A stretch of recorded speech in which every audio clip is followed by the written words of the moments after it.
जय हिंद दोस्तों, कैसे हैं आप सब। आई होप कि अच्छे ही होंगे। मैं आशीष पांडे स्वागत करता हूं आप सभी का आपके अपने यूट्यूब चैनल स्टडी विद आशु में।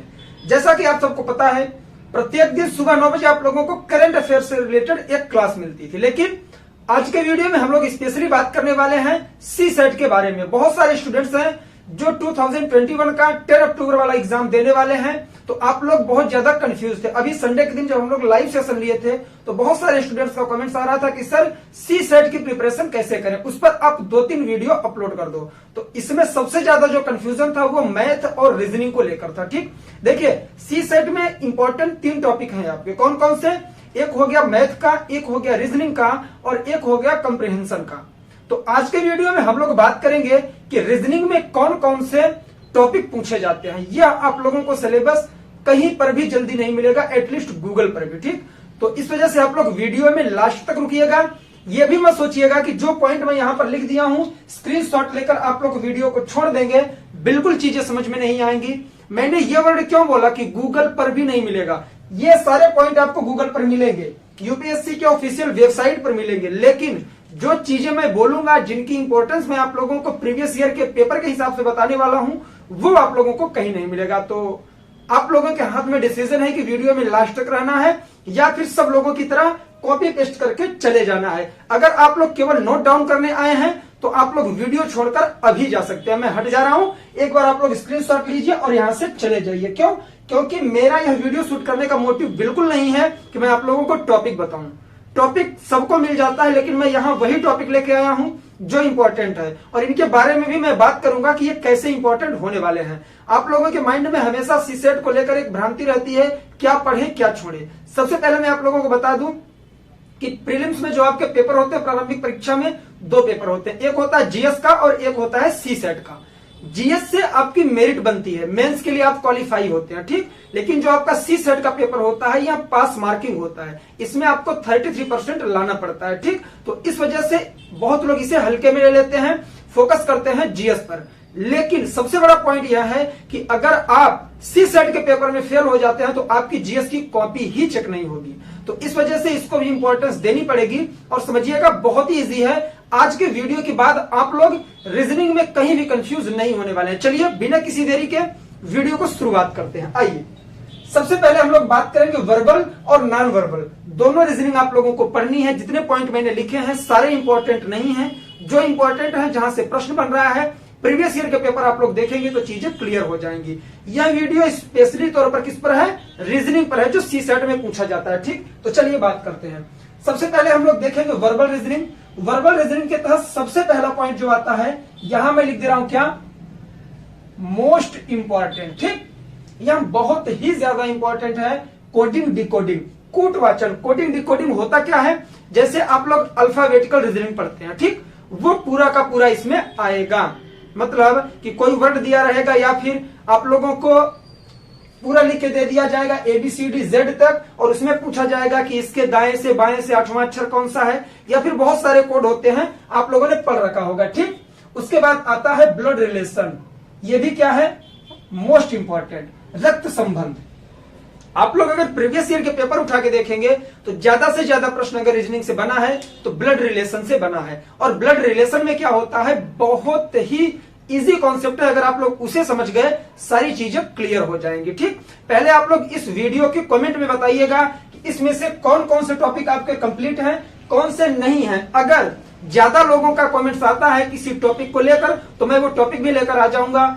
मैंने लाइव में भी बताया था कि हम लोग रीजनिंग और मैथ की क्लास नहीं लेंगे, केवल सिलेबस हम लोग डिस्कस करेंगे। तो हम लोग सिलेबस डिस्कस कर रहे हैं। अगर आपने इतना तैयार कर लिया या फिर आपका इतना तैयार है तो सी सेट के रीजनिंग को लेकर आप लोग कंफ्यूज मत होइए, अपनी प्रिपरेशन आगे बढ़ाइए, इसे छोड़ दीजिए। ठीक, क्योंकि इसके बाहर से अगर एक भी प्रश्न आ गया तो आप लोग उसी दिन चैनल को अनसब्सक्राइब कर दीजिएगा, ये मेरी गारंटी है। ठीक, ब्लड रिलेशन, इसमें हमेशा पूछा जाता है कि जैसे प्रश्न बनता है, मान लीजिए कि कोई व्यक्ति किसी इमेज की तरफ क्या करता है? इशारा करके बोलता है कि यहाँ आपके दादा के नाना के भाई की बहू है, तो उस व्यक्ति का उससे क्या संबंध है? ऐसे करके प्रश्न बनते हैं। तो आप लोग कोड यूज किया करिएगा, बताइएगा कि आप लोग किस कोड से इसे सॉल्व करते हैं। मैं आप लोगों को किसी दिन अगर वीडियो लाया तो सिर्फ 5 पॉइंट बताऊंगा, सारा का सारा ब्लड रिलेशन आपका क्लियर हो जाएगा। हर टॉपिक में यही कॉन्सेप्ट है। ठीक, चलिए बात करते हैं डायरेक्शन के बारे में। मोस्ट इंपॉर्टेंट बहुत प्रश्न बनते हैं। दिशा परीक्षण कैसे? ऐसे प्रश्न बनता है कि कोई व्यक्ति पूर्व की ओर मुंह करके खड़ा है और वह उसी दिशा में सीधे जाता है, फिर वह अपने दाएं घूमता है, 5 किलोमीटर चलता है, फिर वह अपने बाएं घूमता है, ऐसे करके प्रश्न बनता है। और लास्ट में पूछेगा कि वह अपने प्रारंभिक दशा से किस दिशा में है या फिर कितनी दूर गया हुआ है और किस साइड में खड़ा है। ये सारे प्रश्न बहुत बने हैं सी सेट में, इस पर फोकस करिएगा। डायरेक्शन भी मोस्ट इंपॉर्टेंट है। बात आती है सिलोजिज्म की। न्याय वाक्य या युक्ति वाक्य, मतलब सिलोजिज्म का मतलब होता है इसमें कथन और निष्कर्ष आता है। एग्जाम्पल हम लोग लेते हैं। इसमें देखिए बेसिक तौर पे जो आप लोगों को वाक्य दिए जाएंगे बिल्कुल सही नहीं हो सकते। ऐसे समझिए जैसे प्रश्न बना दो, इसमें देखिए 2 कथन देगा, ठीक, 2 कथन देगा और उसके 4 निष्कर्ष आप लोगों को देगा। किसमें? सिलोजिज्म में। क्या बोलेगा? कुछ सेब आम है, ध्यान से समझिएगा, कुछ सेब आम है और कुछ आम अमरूद हैं। तो नीचे आपको पॉइंट देगा कि सारे आम अमरूद हैं, सारे अमरूद आम हैं या फिर सारे सेब आम हैं। इस तरह से बनता है, निष्कर्ष आपको निकालना पड़ता है। बहुत ही इजी कॉन्सेप्ट है। सारी देखिए जितने मैं टॉपिक दे रहा हूं ना, सब पे मैं स्पेशल लेक्चर लेके आऊंगा। बिल्कुल आप लोग स्ट्रेस मत लीजिएगा। जो 2021 का प्रिपरेशन कर रहे हैं बस इसे आप लोग रिवाइज कर लीजिएगा। बाकी नेक्स्ट ईयर में जो एग्जाम देने वाले हैं उनकी तो बल्ले बल्ले है। रीजन ये है कि मैं सारे वीडियोस लेकर आने वाला हूं, ठीक। तो सिलोजिज्म आप लोग समझ गए। कथन निष्कर्ष से रिलेटेड प्रश्न इसमें आते हैं। आपको एक कथन दिया जाएगा, उसका निष्कर्ष दिया जाएगा और उसमें आप लोगों को सही उत्तर का चयन करना है। बहुत इजी ट्रिक है, बता दूंगा मैं। पजल के बारे में आप सब जानते हैं, पहले आपने फोन वगैरह में भी गेम खेला होगा तो बताने की जरूरत नहीं है, इंपॉर्टेंट है। सिलोजिज्म भी आपका मोस्ट इंपॉर्टेंट नहीं, फिर भी इंपॉर्टेंट है। रीजन यह है कि यहां से भी कई बार प्रश्न बन चुका है। चलिए आगे बढ़ते हैं। सिटिंग अरेंजमेंट, बैठक व्यवस्था, मोस्ट इंपॉर्टेंट। इसमें प्रश्न कैसे बनता है?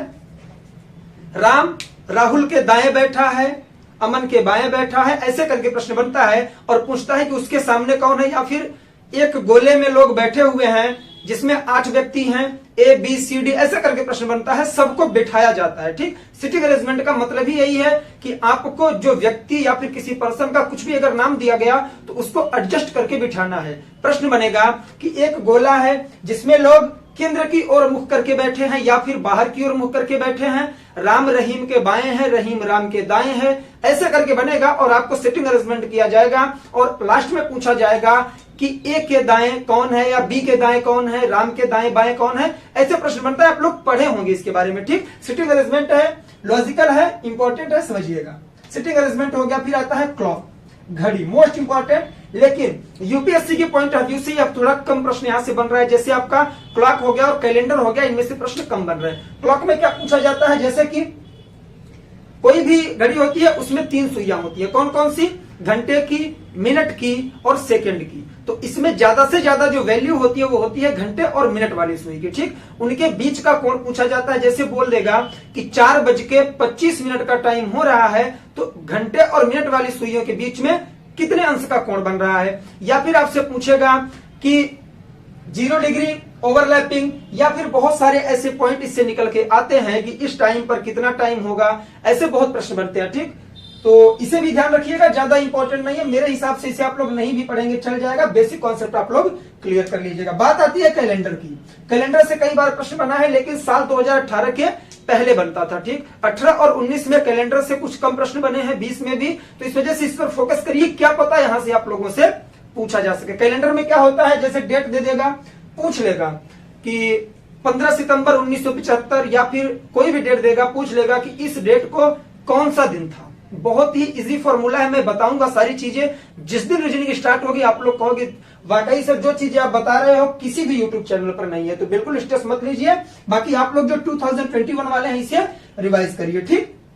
रैंकिंग, श्रेणी, पदानुक्रम, इसका मतलब यह है कि जैसे आपसे प्रश्न बनेगा कि राम रहीम से 5 वर्ष बड़ा है लेकिन सुनील से 4 वर्ष छोटा है, ऐसे करके कई सारे दिया जाएगा और बोलेगा इसमें कि सबसे ज्यादा आयु किसकी है या सबसे कम आयु किसकी है। इस वजह से उसे ऊपर नीचे करके आपको बिठाना पड़ेगा, ठीक। ये भी हो गया रैंकिंग भी। बात आती है डाइस की।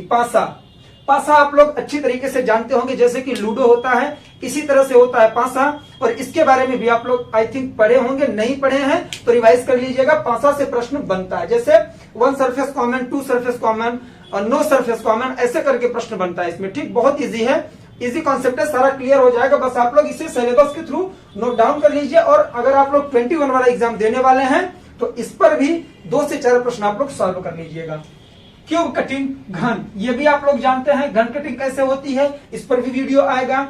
एनोलॉजी, समान दृश्यता। समान दृश्यता का मतलब यह है कि आप लोगों को कुछ इमेज दिए जाएंगे और उसके उत्तर में भी कई इमेज दिए जाएंगे, बोला जाएगा कि यह किससे समानता रखता है या फिर इसे किसमें ऐड किया जाए तो वह पूरा हो जाएगा। बहुत ही इजी है, इन सबसे बहुत कम प्रश्न बनते हैं। ठीक है, तो पढ़ लेंगे तो भी अच्छा, नहीं पढ़ेंगे भी तो मेरे हिसाब से ज्यादा इंपॉर्टेंट नहीं है। अब आती है नॉन वर्बल रीजनिंग।